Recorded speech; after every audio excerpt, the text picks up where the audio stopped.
Todos sabemos que os primeiros 50 anos da adolescência masculina são os mais difíceis, e em um mundo em aceleração progressiva, os tempos de mudança se encurtam drasticamente, obrigando todo aquele que se interessa por entender a realidade circundante, reconsiderações e, se necessário, revisões sistemáticas de elementos que conformam sua visão de mundo. Vamos colocar um evento paradigmático. Um pouco arbitrário, é verdade, mas como tratamos de algo construído ao longo do tempo, precisamos fincar uma bandeira para que exista um referencial: o começo da pandemia. Mas antes de entrar nesse buraco de minhoca, vamos fazer um pequeno repasso histórico anedótico. No espírito de Lula II, o brasileiro em geral viveu uma espécie de aurora dos tempos em termos de poder de consumo e crédito. Muitas vezes, é claro, tomando as mais patéticas decisões com esse poder em mãos. No espírito do Dilma I, começamos a ver os primeiros sinais de desencanto. Hordas de empreendedores de primeira viagem que investiram em negócios natimortos. Descontrolados, que ao invés de reformar a casa da mãe e a própria, enfiaram dezenas de milhares de reais em cerveja artesanal, sushi e tatuagem de carpa no antebraço, e burros de carreira de classe C, que consagraram a troca de um Celta 2008 por um Celta 2012 usado em pleno 2012, dando na troca todas as parcas economias. No espírito de uma 1,5, finalmente veio o desencanto, porque a culpa é sempre do outro, e o início do fim. Enquanto tudo isso ocorria, uma classe paralela, gozando dos mesmos benefícios que o grosso da população, veio comendo pelas beiradas, em um mundo que aos poucos ia superando o recorte alternativo e volta e meia pisava no mainstream. Esta classe, que teve seu ápice durante o governo Dilma I e seu ocaso no governo Temer 0.5, é a classe dos artistas independentes.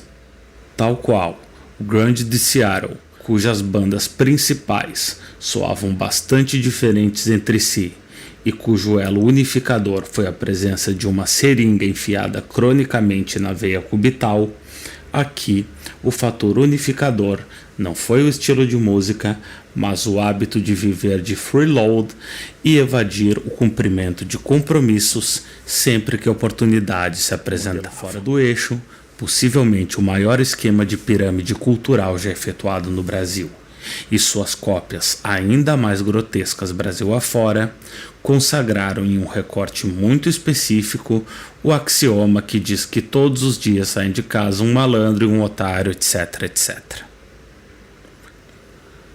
Ocorria mais ou menos assim, com variáveis acordes às circunstâncias. Alguns bem-nascidos, fazendo cosplay de mendigo, no melhor estilo Eduardo Marinho, convenciam, sem muitas dificuldades, outros jovens não tão bem-nascidos e especialmente deslumbrados a trabalharem de graça para hypar os projetos culturais desse pequeno grupo, com a promessa de receber retribuição financeira e logística para seus projetos assim que tudo estivesse bem estabelecido, etc.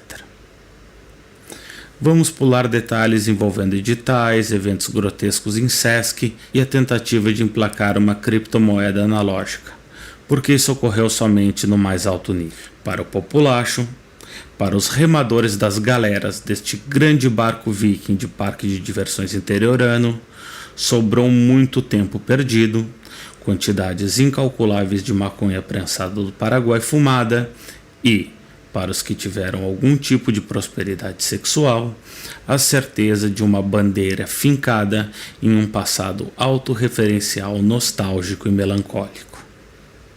Mas a pandemia chegou.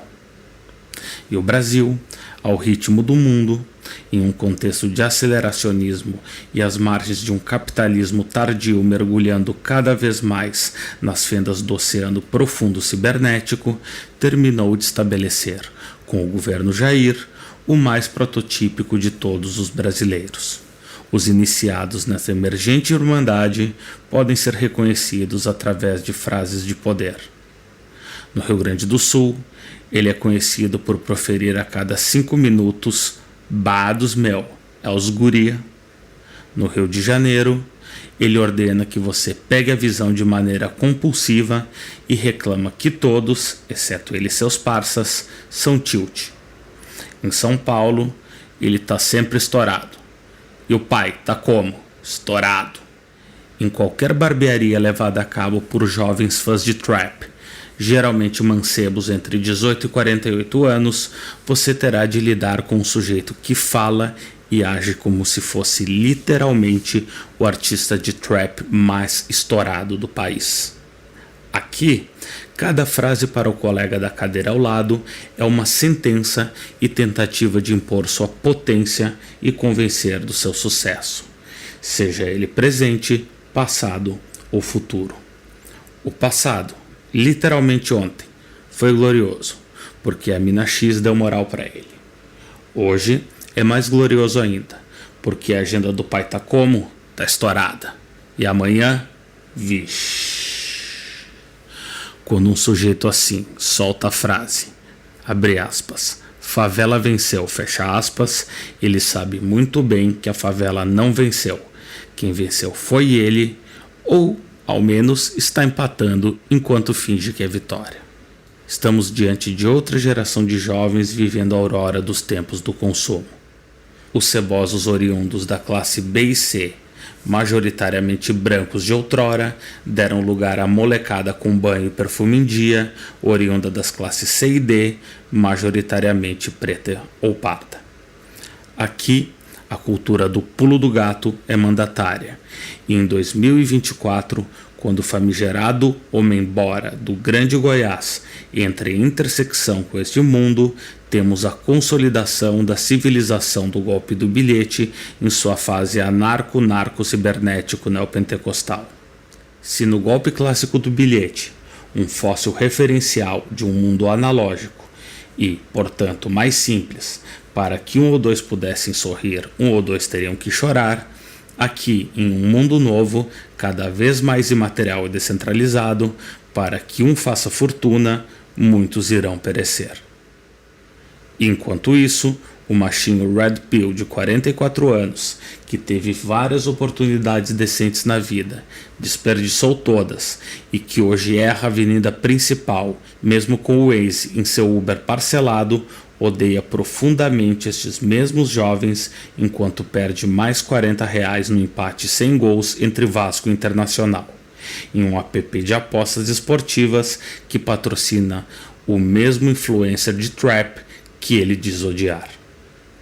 Se antes esse herói do menino charlinismo nacional trocava um Celta por outro Celta, perdendo dinheiro no negócio, hoje perde seu Citroën C3 para seus dois grandes vícios: apostas online e insistir na própria burrice. O tigre é brabo, mas o leão é o rei da selva, né, pai? Esse episódio aqui nasceu da ideia do Ítalo de que, apesar de todo o moralismo dos crentes, eles estão praticamente omissos quanto à jogatina virtual, em especial o tigrinho. Eu retruquei falando o seguinte: mas como é que eles não estão fazendo nada, falando nada abertamente, se é uma disputa por recursos escassos, quer dizer, pelo dinheiro do fudido? E com um detalhe que eu já falei, que todos os usuários hard de tigrinho que eu conheço são evangélicos. Sobre esse fenômeno de expansão de bet, cassino online no Brasil, eu acho que é como assistir um acidente em câmera lenta, assim. Você sabe que a coisa vai colapsar completamente, porque assim, um calouro de ciências sociais que tem um mínimo de acesso ali ao pensamento social brasileiro e é uma planilha do IBGE, já poderia prever que seria um desastre completo essa coisa do cassino online, cassino no celular, ainda mais misturado com essa rede de influenciadores e tal. Então, parece que o Lula 1 e o Lula 2 foi caracterizado pelo fudido mamar até as bolas da expansão do crédito, na ausência de expansão de crédito, que parece que não vai haver nesse governo, que já teriam feito isso, e nem mesmo a redução de danos por décadas de expansão do crédito, se está tendo agora expansão do crédito via tigrinho. E como o Ítalo falou em outra conversa, no nosso grupo, é mais uma disputa de extração pelo pouco de riqueza que sobrou. No Brasil sobrou 2 tipos de riqueza. O fudido, que ainda vai ser extraído pelo tigrinho e pelas igrejas evangélicas, e o que sobrou de natureza para ser destruído pelo Grande Goiás. E o que é mais impressionante, eu acho, é como é que esse mercado virou, né, um mercado bilionário. Você vê, já tem vários relatórios completos saindo aí que o negócio é na ordem já de dezenas de bilhões em poucos anos, né? Que o brasileiro realmente está destruindo as finanças pessoais com essas porcarias aí, e não aparece nenhum esforço de regulação, não só estatal, mas de regulação social também, né? Então, no caso, por exemplo, aí mesmo dos pastores, que podem perder a grana do dízimo ali, principalmente o dízimo mais pingado, né, que é em cima de pessoas que estão muito vulneráveis mesmo, não há nenhum tipo de reprimenda pública, né? Porque você não pega esses pastores grandes aí metendo ferro no tigrinho, ou sei lá, tentando amaldiçoar o tigrinho, né? Como eles gostam de fazer, deixar a coisa bem imanente mesmo, que o tigrinho é o próprio demônio e tal. E isso não acontece. Eu acho que é bem interessante partir desse ponto, porque eu, assim, na minha hipótese, né? Até o Peter elaborou isso, eu estou tentando fechar aqui em outras palavras, porque mesmo o crente, pensando aqui, mesmo o crente que seja mais fiel à ideia de que ele rezando ele vai conseguir ganhar dinheiro e tudo mais, ele dificilmente vai acreditar que esse dinheiro vai aparecer na conta bancária dele de uma hora para outra, né? Que ele vai acordar de manhã, vai ter um cheque na porta da casa dele, alguma coisa assim, né? Vai deixar ele milionário. Esse passo de conseguir a riqueza, ele tem que ter algum substrato material, né? E como a gente caiu numa quadratura desgraçada que ninguém mais acredita no trabalho, no estudo formal, ou seja, naquela via, né, do self-made man vitoriano e tal, o tigrinho, ele vira a plataformização da teologia da prosperidade. Então, assim, reza que você vai conseguir as coisas, trabalha duro e tudo mais, mas você vai trabalhar duro onde? Você vai trabalhar duro, né, nessa concepção mágica de riqueza, e vai estar no seu celular, né? Então o cara ali já vai fazer a mística da riqueza, vai ser o tempo todo, de manhã até de madrugada, escondido dos amigos com dinheiro emprestado no tigrinho. É estranho você ver um esforço muito maior para impedir os cassinos com ações políticas. Praticamente a cada 2 anos essa pauta volta. Eles têm que aguentar crente falando que não, vai destruir família, não sei o quê. E simplesmente o tigrinho correndo solto e foda-se, ninguém nem aí. O tigrinho é meio que uma surpresa sociotécnica, mesmo para os evangélicos, né? Que os evangélicos são sempre entendidos como, enfim, um grupo social, um grupo religioso que consegue surfar mais rápido nas novidades tecnológicas, né? Tem toda uma análise sobre como é que eles conseguiram surfar na televisão, com o televangelismo e pipipopó, com as... sempre tem aquelas coisas assim, né? Bem dos inícios dos anos 2000... a igreja já está aceitando cartão de crédito e tudo mais. Mas o tigrinho vem com essa tecnologia muito pulverizada que eu acho que nem os evangélicos conseguem regular. Porque, assim, exige ainda o evangelismo, né, o neopentec, como a gente conhece, ele exige ainda alguma capacidade de regulação social, né, da igreja e tudo mais. Então, assim, a condenação ao cassino, ela é a condenação a um território do demônio, né? Contra o território sagrado da igreja. Só que o tigrinho, ele profana a família sem fazer com que a família desloque para um cassino, né? Então, assim, a discussão do cassino que os pastores fazem, que a frente evangélica é contra, já está defasada em relação ao tigrinho. O tigrinho já colapsou a ideia do cassino. E muito provavelmente o tigrinho e todas essas empresas internacionais e tudo mais... eles vão usar o cassino, que provavelmente já vai ser regulado, já tem lei pronta para isso tudo, para estabilizar as relações que eles já criaram pelo celular. Né? Então, assim, nessa medida, os pastores aí tomaram uma rasteira bem pesada. E como a gente até já analisou, se eu não me engano, foi no episódio do Grande Goiás, né? Quando a gente estava falando sobre os limites desse Lula 3 e tal. Assim, o Lula 3 já começa com uma série de alternativas que poderiam ser de novo tentadas, né? Totalmente travadas, né? Então, como a expansão do crédito, né? Seja via crédito para o pobre, né? Financiamento de carro, de casa, ou financiamento para rico, né? Para fazer verticalização de empresas, exportação, como foi feito lá com o JBS, etc. Isso está totalmente travado com o Banco Central independente, isso já trava o BNDES, trava todo o crédito privado, etc. Né? Então sobra essa circulação de baixo, que não é propriamente de crédito, mas que é de uma tentativa de ascensão desesperada com pouco dinheiro. Né? Porque se no Lula 1, Lula 2,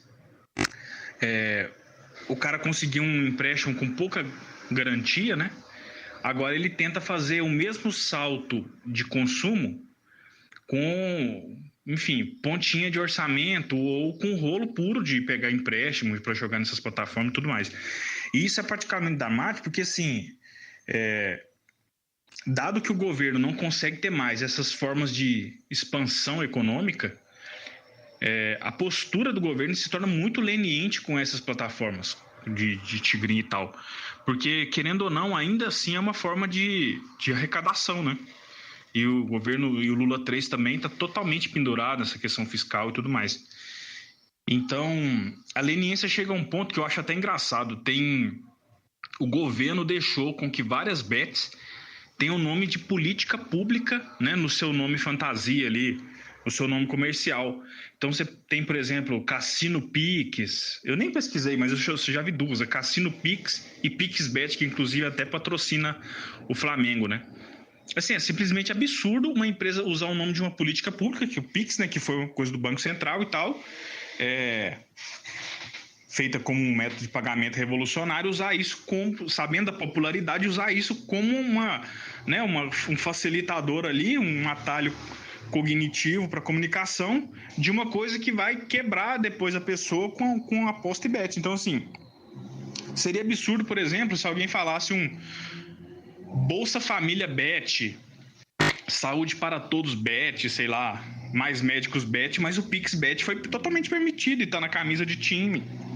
Então, assim, o governo já entra nessa ideia de regular, parece que de joelho. Uma das dificuldades evangélicos, eu suponho, dos evangélicos em atacar o tigrinho, é que a mente direitista, ela depende muito da fulanização do mundo, né? Só existem coisas e indivíduos, né? O tigrinho é uma plataforma, eles não conseguem atacar plataformas, porque eles, como bons direitistas, eles compram muito bem a transparência da tecnologia da internet. Então, se não tiver um fulano por trás representando o demônio ou tendo vantagem indevida, se não houver um representante do capeta humano, eles não conseguem articular crítica. Então, talvez seja uma limitação semântica mesmo deles. Não sei, não sei se chega a esse grau de complexidade, não. Pra mim é safadeza mesmo desse bando de filho da puta. Para além da salvação individual, né? Eles são liberais epistemologicamente, né? No sentido de que só enxergam a agência humana. Então, eles consideram totalmente o potencial gamificado que essas plataformas têm, que o cara faz um jogo, quando ele vê, ele já está totalmente viciado, totalmente domado por aquele sistema, né? E exigiria uma visão mais, enfim, cibernética e sistêmica, que eles se recusam, né? Porque o sistema interno deles colapsa. Como para eles... Na verdade, é interessante isso, que grande parte do público evangélico, ele vai resolver, pelo menos tradicionalmente, né? A gente tem que repensar muito da antropologia evangélica. Mas era o público com a vida destruída pelos vícios, drogas, sexo, e simplesmente o Tigrinho, que é um evento de vício, eles estão ignorando. Não existe o vício em jogo no Tigrinho.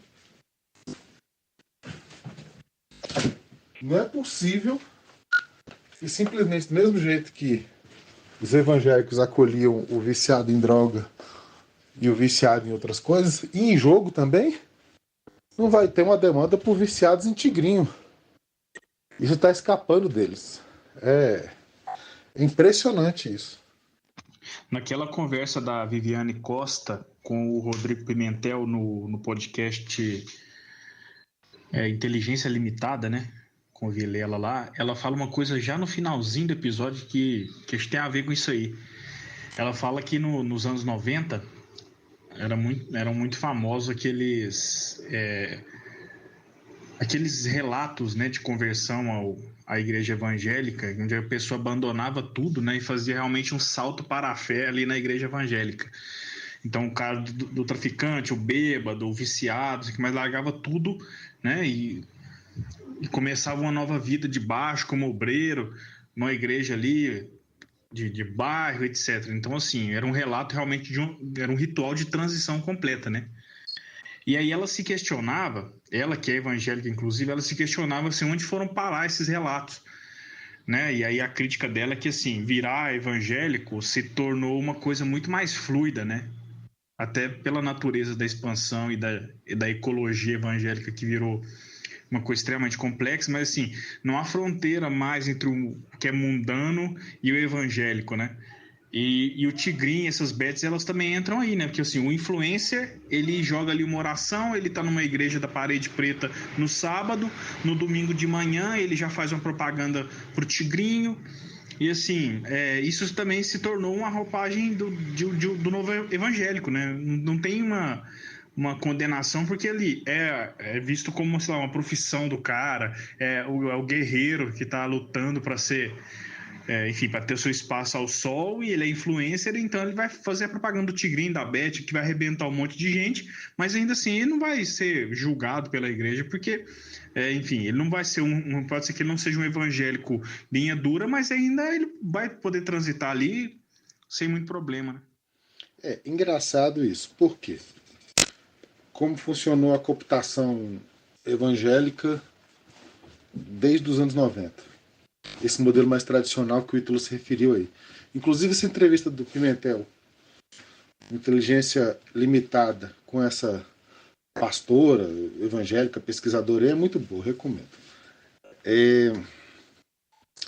Não era só um processo de conversão, não. Como havia uma capilaridade muito grande das igrejas, quando o cara que estava com a vida destruída, e vamos ser sinceros, isso daí é algo que sempre foi mais efetivo do que qualquer política pública. Você pegar um cara fudido na sarjeta, Zé Droguinha, cachaceiro, e possibilitar para ele uma reinserção na sociedade funcional, me desculpe, eu não vejo política pública social-democrata que consiga isso. Que consiga te fazer com que você leia o livro, que é a Bíblia, te dar um terno e uma gravata, pelo menos a roupa social, te arrumar uma mulher, quer dizer, arruma até sua vida sexual, você vai ter uma bucetinha pra meter porra, coisa que você não tinha quando você era Zé Droguinha, te arrumar um emprego porque você acaba sendo contratado por empresas de irmãos, o que mais? Te arruma até um aluguel mais facilitado. Você era um Zé Droguinha, não tinha nome sujo, todo fudido. Não, agora você vai conseguir um aluguel com um irmão da igreja. Faz o contrato diretamente com ele não te pede avalista nem nada. Toda essa estruturação evangélica, eu não sei o que aconteceu. Porque eu tenho certeza que os desamparados não sumiram, não desapareceram. Aí, de fato, surgiu uma camada na qual o testemunho milagroso de reestruturação de vidas desapareceu. Talvez desapareceu para nós que estamos de fora. Talvez dentro da igreja elas continuem. Tá? Porque sem essa modificação radical da vida, não tem mundo evangélico. mas que surgiu uma camada cool, uma camada que parece mais uma escolha, com perdão do termo, identitária que qualquer outra coisa, e difusa, né? Porque você tem um crentismo difuso que mistura tudo. Vai desde a mulher do Pablo Marçal, que, como eu até escrevi no último roteiro do Bagalãs, em um único vídeo ela pode misturar versículo de Abacuque, crítica ao feminismo moderno, crítica à masculinização das mulheres e elogio ao macho alfa, com um publi de Botox. E você vê isso muito nos grandes influências, né? Esse negócio assim, quando vê, tá a rapariga mostrando o rabo e lá falando dama de Deus, versículo, salmo, sei lá o que, sei lá o que. Então, é algo que precisa ser compreendido e etnografado pela esquerda, tá? Para saber com quem a gente está falando. Porque eu acho que a gente está perdendo, no mínimo pela terceira ou quarta vez, o trem de entender o evangelistão. Tempo atrás eu brincava com a expressão do olavismo, cama, mesa e banho, né? Acho que eu falei isso em algum episódio, acho que foi daquele Pequenos Poderes Locais. É que, em contrapartida ao olavismo, que era uma estratégia muito mais leninista, né, ou gramsciana, assim, de formação de uma elite intelectual, depois de uma militância organizada, para a transformação política, com o fracasso do bolsonarismo, que já é evidente cada vez mais, né, estava começando a acontecer uma iniciativa de alguns apoiadores, alguns alunos mais diretos do Olavo para essa retração à esfera doméstica, né? E o Pablo Marçal, ele é a hipertrofia do doméstico na política, né? Que é uma coisa que, enfim, já está uma piada nos Estados Unidos, já acontece há muito tempo. Tem aquele livro da Melinda Cooper, né? Da Nancy Fraser e tal, também fala muito disso. Só que no contexto brasileiro, essa hipertrofia do doméstico, né? Ela tem muitas características próprias. Primeiro, que o doméstico brasileiro ele é totalmente escangalhado, né? É uma sociedade que as famílias são muito desestruturadas, a figura do pai, boa parte das pessoas não conhece, né? Um número relevante aí de crianças nem são registradas pelo pai e tal. E ao mesmo tempo, na esfera assim, do trabalho, digital principalmente, essa hipertrofia do doméstico vira um mercado gigante de lifestyle, né? Então você tem essa mulher do Pablo Marçal que vende agenda, vende uns planners, tem enfim, os red pills e tudo mais. E assim, é uma coisa doida porque em grande medida hoje todos os segmentos políticos, eles se tornaram coaches de lifestyle, né? Então assim, hoje desde os nacionalistas e tudo mais, eles têm dicas sobre o que fazer com seus filhos, né? Como é que você casa, quais são os critérios para escolher o marido. Todo mundo está discutindo isso aí, da direita à esquerda. Mas voltando a essa questão do marketing digital, e ainda linkando com o Tigrin, que é o seguinte, né? Esse marketing, esse mercado de infoprodutos e tudo mais, ele ainda exige das pessoas um certo capital intelectual, né? Então, assim, para a moça vender um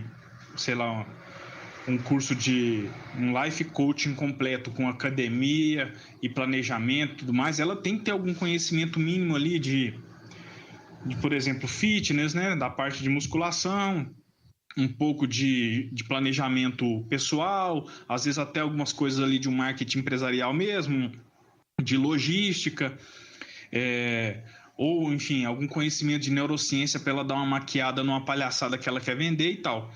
Então, assim, esse grande mercado não é bullshit jobs, como o Graeber falar, mas tipo de bullshit market mesmo, de vender esses cursinhos merda, esse cursinho de trade wife, como é que você vai fazer manteiga caseira, essa bobagem, ainda exige uma certa estrutura, né? Então, assim, a classe média, e, enfim, os mais estabelecidos, eles conseguem fazer grandes mercados com essa bobajada. O problema é que a classe C para baixo do Brasil não consegue fazer essa extração do mercado digital, né? Então, o que sobra para esse enriquecimento rápido digital pro lascado brasileiro é o cassino, né? Porque, assim, da mesma medida que o mercado digital também ele tem um elemento incompreensível, que, assim, é muito difícil você explicar racionalmente no digital por que alguns fazem sucesso e outros não, né? Tem, assim, alguns causam um encantamento que é muito estranho, outros conseguem ganhar milhões de forma que eles não conseguem nem explicar, como a gente sempre brinca aqui da questão do empreendedor do abstrato. E para o lascado, o digital serve o quê? Serve para você se radicalizar politicamente e ou para fazer algum tipo de aposta com o seu pouco recurso. Então, assim, tem a ver com essa entrada da classe C, D no digital, e eles tentam emular uma forma de enriquecimento que não é viável. Porque, assim, para você criar um curso, um infoproduto, ainda você precisa de algum canal e etc. E aí a gente entra em dois personagens recentes aí da cena cultural brasileira, que é o Davi e a Raquel Brito, né? E a mãe também, né? Enfim, essa família Brito aí é muito interessante ver a presença digital deles, porque eles já estão totalmente imersos nesse tipo de circuito de bets e tudo mais, e a pegada deles, inclusive é muito claro em algumas falas da Raquel, é que quando ela está jogando, ela está trabalhando. Então, assim, ela fala que ela está ficcionada com uma nova bet, enfim, que ela agora vai fazer um investimento numa bet, não sei o que mais, que ela vai agora investir num cassino. Então, assim, é engraçado que, assim, nessa lógica de infoproduto, o que sobrou realmente para os de baixo é colocar a ponta do salário para jogo e acreditar que você está na mesma escala, por exemplo, de um Pablo Marçal, né? Porque, assim, o Pablo Marçal tem escala para vender qualquer bobagem. Como você não tem, você vai tentar escalar como? Pegando o seu orçamento e botando tudo para jogo, né? Tanto é que o Davi Brito, tempo atrás, ele fez uma propaganda numa bet, e a bet tinha ele divulgava e tal, e tava tocando uma música por trás, e a música falava assim, como é que com esse joguinho eu fico rico bem novinho, não sei o que mais, eu fico rico bem novinho. Então, assim, toda essa lógica de economia de cassino, né? Que o Playboy da Faria Lima, ele consegue pegar a aposentadoria da vovó para jogar e brincar de trader, para comprar FIIs e ficar conversando fiado sobre o investimento, o que sobra para emular, né, na cascata social, quando desce lá embaixo, ela vira o cara apostando o dinheiro do lanche no Tigrinho. Então, essa última sacada do Ítalo aí é muito interessante, que existe uma... Ah, meu Deus, vou ser meio pedante aqui. Existe uma verdade nesse mundo das bets e do Tigrinho, que é admitir assim, olha, tudo virou um cassino nessa porra. E é o fim do mundo do trabalho mesmo. Não tem negócio de mundo do trabalho. Seja o Pablo Marçal, seja o mercado financeiro, tudo está oferecendo uma bala de prata que vai fazer você virar rico. Não é você viver bem. É resolver todos os problemas. Se o Pablo Marçal vende isso, o Tigrinho é a mesma verdade. Não tem muita diferença no final das contas. É até mesmo uma trucada para cima dos coaches. Do tipo, olha, vocês estão vendendo aí um mundo cassino na qual eu vou conseguir ficar rico. Foda-se, eu não tenho que seguir você. Eu consigo isso aqui brincando. No caso, como diz aí o filho do Davi, que o Ítalo lembrou bem, é um trabalho, é um investimento. Me surpreendeu quando no último churrasco lá no Grande Goiás, eu vi que a galera, não é que eles jogam Tigrinho, eles encontram problemas no Tigrinho que faz com que eles ganhem dinheiro. Eles estão passando a perna no sistema, como eles dizem, estão passando a perna no chinês aí. Funciona com a lógica típica do brasileiro, ter vantagem em tudo. Não é que as pessoas estão viciadas no cassino, elas estão viciadas em tentar dar o golpe no cassino. É hackear mesmo o sistema. Sim, por isso é uma coisa particularmente ridícula, convenhamos, quando você vê gente dita esclarecida falar assim, como é que pode ser idiota de acreditar que você vai ficar rico com cassino? Como é que você pode achar que ficar jogando tigrinho é trabalho? Só que, assim, inclusive até fazendo uma citação aqui, né, que já está fora de moda, o Bauman, naqueles primeiros livros dele lá da década de 90, ele já falava da economia do cassino. Que a gente já estava entrando na economia do cassino. E olha que ele estava pensando em coisas do mercado financeiro. Ele nem estava falando do cassino pulverizado como a gente tem hoje. Por quê? Convenhamos, o mercado de trabalho, de maneira geral, se tornou um cassino. Se você for, por exemplo, para essa área de concurso público, porque o que é o concurso público? É a tentativa de resgatar, né, digamos assim, as expectativas do século XX no século XXI, né? Da renda estável, da família que consegue reproduzir um estilo de vida de classe média. Passou um chifrudo aqui de moto. Então, assim, só que beleza, falando ainda nessa questão do concurso público. Pelo nível de competição hoje dos bons concursos públicos, que realmente vão te deixar tranquilo aí, que vão conseguir você ter um poder de compra de classe média, o nível de competição já se aproxima muito de uma aleatoriedade de cassino. Porque você pega, por exemplo, um concurso de professor universitário, tem uma vaga, vai ter lá 80, 100 pessoas, e no final das contas, depois de uma maratona assim, quase sacrificial, de tantas provas, não sei o que mais, você vai ver que no finalzinho, que decidiu a nota foi um 10º outro. Ou seja, é quase que uma probabilidade de cassino. Então, assim, é uma coisa muito mimosa de gente se desesperta, porque só idiota joga no tigrinho. A verdade é que meio que tá todo mundo no tigrinho, né? Promoção de empresa privada no Brasil, que tem muito mais a ver com você conseguir ser servilista ao ponto de que o patrão vai achar determinados traços seus interessantes ou não, ou algumas relações sociais que são totalmente aleatórias. Então, assim, na verdade o tigrinho, ele é a grande plataforma, só que alguns ficaram com o que sobra, né? E é o que sobra que está agora derretendo, porque numa sociedade brasileira tão desigual, né, muita gente tem potencial para entrar nesse tigrinho totalmente destrutivo. Mas em alguma medida está todo mundo no tigrinho, né? Eu vi muito vídeo aí na internet de teólogo, né, tentando meter a bola da velha ética protestante, né, e do suor do teu rosto tirará teu sustento, né. Mas você dá uma olhada nos comentários e você vê, por exemplo, que esse tipo de fala é completamente dessituada do que os próprios fiéis compreendem e fazem, né? Tanto que, enfim, um chegou a dizer que se não fosse algo muito árduo, difícil e trabalhoso, qualquer um ganhava. E outra coisa, né? O jogo do tigrinho, ao ele desespacializar o cassino, ele tira o caça-níquel da zona do pecado, né? Da zona espacial do pecado. Então, se você pega, por exemplo, antigamente o caça-níquel tava no bar, né? O caça-níquel tava no bordel, né? Se você pega, por exemplo, sei lá, o imaginário do que é um cassino, né? Do que ocorre num cassino, né? Quais são as pessoas que frequentam um cassino, né?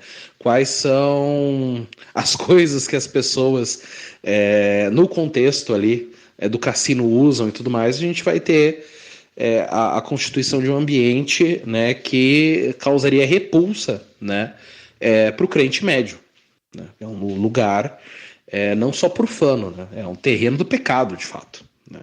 É ali onde realmente o príncipe desse mundo tem os seus banquetes.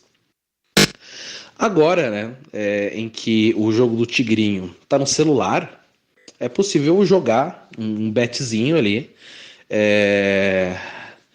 no próprio intervalo do culto, né? E não só isso, né? Não só o cassino foi retirado do espaço pecaminoso, como o próprio objeto temático, né, de muitos desses jogos envolve algo que cada vez mais é fundamentalmente evangélico, né? Quando você pensa, por exemplo, né, nessa geração Neymar, atletas de Cristo, né? 100% Jesus. Então, por exemplo, o público de bets, né? Ligado principalmente a esse mundo do fute e tudo mais, né? Do mundo boleiro. Pô, né?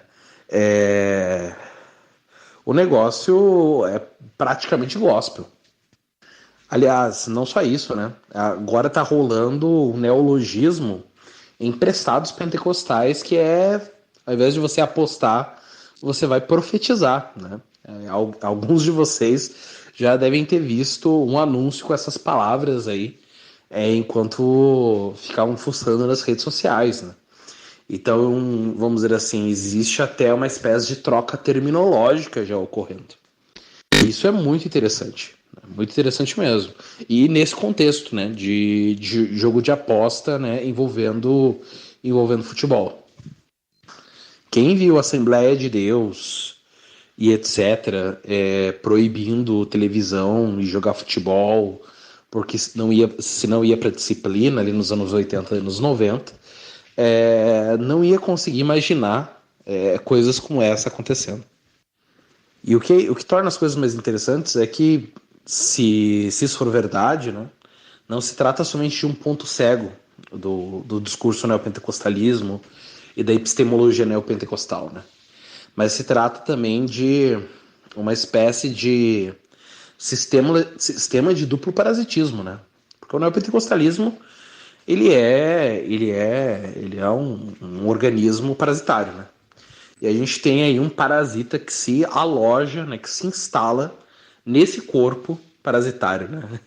Então é algo interessante. Sobre o termo profetizar que o Peter mencionou nesse contexto, a gente literalmente avisou isso, sem tirar nem pôr, em um episódio